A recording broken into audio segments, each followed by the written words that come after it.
हमारा next topic है balance and unbalance force.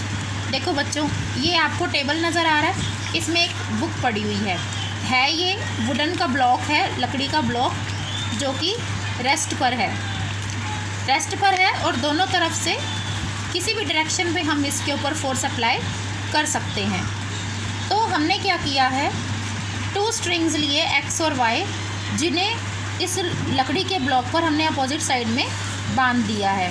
अगर हम एक्स स्ट्रिंग से खींचेंगे तो ब्लॉक किधर को मूव करेगा, मैंने यहाँ से एक्स वाले से खींचा तो किधर मूव करेगा, एक्स की डायरेक्शन में।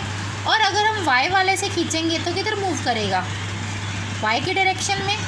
ठीक है, तो दोनों साइड से अगर हमने इक्वल फोर्स लगा दिया, मतलब एक्स से भी हमने पकड़ा हुआ है और वाई से भी हमने पकड़ा हुआ है, दोनों हैंड से, इधर से भी आप खींच रहे हो और इधर से भी आप खींच रहे हो एक ही साथ उतने ही फोर्स से, तो क्या ये ऑब्जेक्ट मूव करेगा?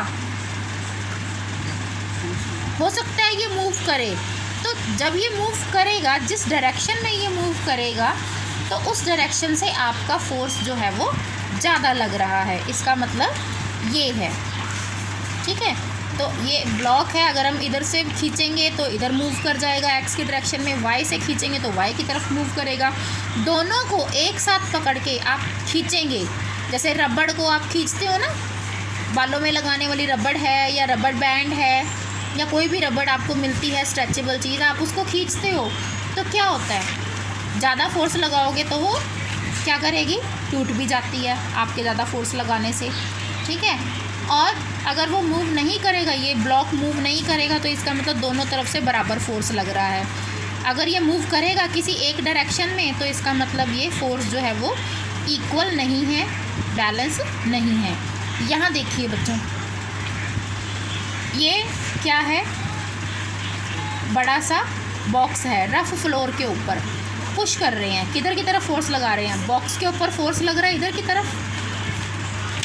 ठीक है, और यहाँ फिर देखिए, फिर यहाँ पहुँचा रहे हैं, फिर इनका फोर्स यहाँ पर ये लग रहा है। अब आप कहोगे कि ये कौन सा फोर्स है जो इसको डाउनवर्ड डायरेक्शन से आ रहा है। तो बच्चों, इसे पढ़ने के लिए, इसे समझने के लिए आपको मेरे साथ ये पैराग्राफ रीड करना पड़ेगा।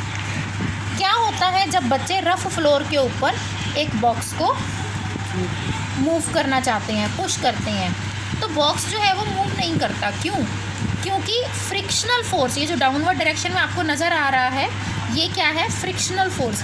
फ्रिक्शनल फोर्स हमें चलने में हेल्प करता है, क्योंकि ये सरफेस रफ़ है, रफ़ प्लेन नहीं है, रफ़ है, उबड़ खाबड़ है, या यूँ कह लो कि बजरी गिरी हुई है या कच्चा फर्श है, कुछ इस तरह से। तो क्या हुआ, 2 फोर्स अप्लाई हो रहे हैं, एक तो ये जो इसे मूव कर रहा है और एक वो फ्रिक्शनल फोर्स।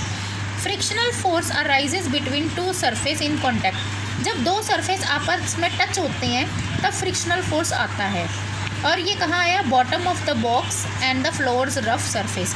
ये जो बॉक्स है इसके निचले हिस्से में और फर्श के ऊपर वाले हिस्से में जब हम इसको पुश करते हैं तो बॉक्स मूव नहीं कर रहा है।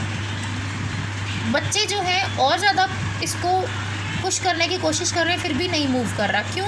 क्योंकि फ्रिक्शनल फोर्स जो है वो बैलेंस करके रख रहा है पुशिंग फोर्स को। चिल्ड्रन और ज़्यादा पुश कर रहे हैं। अब क्या हुआ, ये देखिए, यहाँ पर इक्वल अमाउंट है, फोर्स पुश नहीं हो रहा। यहाँ आप एरोज़ देखिए, एरोज़ में आपको फ़र्क नज़र आएगा। यहाँ फिर से बच्चे पुशिंग फोर्स लगा रहे हैं, हार्ड कर रहे हैं। अगर इन्होंने ज़्यादा फोर्स लगाया तो फ्रिक्शन फोर्स भी ज़्यादा हो गया, इक्वल हो गया। यहाँ देखिए, यहाँ पर आपको ये जो एरो है ये बड़ा नज़र आ रहा है इसके कंपैरेटिवली।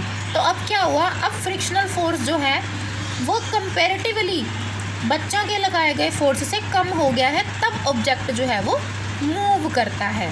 तो ये जब कोई ऑब्जेक्ट मूव कब करता है, ये नई चीज़ आप सीखेंगे जब अनबैलेंसिंग होती है। अनबैलेंस फोर्स, एक तरफ से कम फोर्स, एक तरफ से ज़्यादा फोर्स। बच्चों, आपने रस्सा कश्ती वाली गेम देखी होगी, उसमें क्या होता है, टग ऑफ वॉर जिसे कहते हैं, पहले भी खेला करते थे, स्कूल में भी खेली होगी।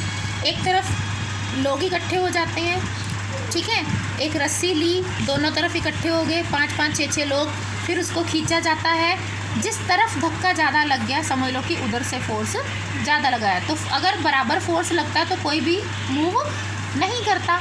और जब इक्वल फोर्स लगता है तो भी कोई मूव नहीं करता। अनबैलेंस फोर्स लगता है तो एक तरफ सारे गिर जाते हैं और वही टीम विनर कहलाती है, जो अपनी तरफ फोर्स ज़्यादा लगाती है। उस गेम को हम टग ऑफ वॉर कहते हैं, हिंदी में कहते हैं रस्साकशी। तो साइकिल चलाते हुए क्या होता है, अगर आप साइकिल चलाना रोक दो, पैडलिंग करना, पैडल मारते हो तभी साइकिल चलती है ना, तो साइकिल धीरे हो जाती है। इससे क्या होता है, सेम वही फ्रिक्शन फोर्स जो है वो मोशन की डायरेक्शन के अपोजिट काम कर रहा है। अगर तो साइकिल मूव कर रही है, पैडल कर रहे हो आप, तो मोशन बनी रहेगी, कॉन्टीन्यूस एप्लीकेशन होती रहेगी अनबैलेंस फोर्स की। जैसे ही आपने पैडलिंग कम कर दिया तो क्या होगा, साइकिल जो है वो रुक जाएगी, फ्रिक्शन फोर्स ज़्यादा हो जाएगा, जो कि साइकिल के व्हील्स और रोड के साथ जो कांटेक्ट बन रहा है तब। फ्रिक्शन फोर्स कब होता है, जब दो ऑब्जेक्ट कांटेक्ट में आते हैं तब फ्रिक्शनल फोर्स बनता है। आप अपने दोनों हैंड को रब करो, सर्दियों में क्या करते हो, रब करते हो, तो क्या होता है, फ्रिक्शनल फोर्स कैसे हुआ, दोनों चीज़ें कांटेक्ट में आई, दोनों हैंड आपस में कांटेक्ट में आए, रब करोगे, मोशन में लाओगे तो फ्रिक्शनल फोर्स ऑब्वियस है एक्सर्ट करेगा। तो बच्चों, ये बैलेंस और अनबैलेंस फोर्स के बारे में मैंने आपको बताया।